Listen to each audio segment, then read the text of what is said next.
Dans cette vidéo, on va avoir une troisième et une quatrième version pour faire un engrenage et l'animer. Donc on avait vu une première version où on insérait une image en ligne et on l'animait. On a vu une deuxième version où en fait on créait un engrenage à partir d'un graphique SmartArt.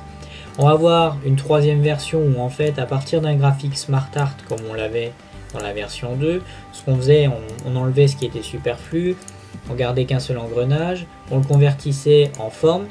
Cette forme, on enlevait le sens de rotation, on avait notre engrenage. Et sur cet engrenage, on allait insérer une ellipse. Et cette ellipse, on allait la centrer par rapport à notre engrenage. On veillait à avoir même proportion en largeur et en hauteur. On lui mettait un fond blanc, un contour noir. L'engrenage, on lui mettait un contour noir également. On alignait l'ellipse et l'engrenage par rapport au centre et par rapport au milieu. Et en fait, ce qu'on faisait ensuite, c'était grouper.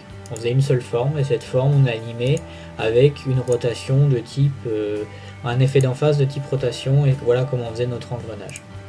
Ça, c'était la version 2D, et en faisant la version 3D, il est possible de mettre d'autres effets en valeur.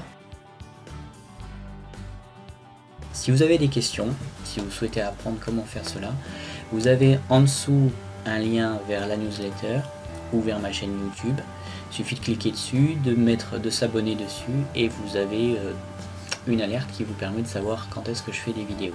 Et sinon, au-dessus sur Facebook, vous avez exactement les mêmes liens. Vous avez même une adresse email pour me contacter en cas de besoin.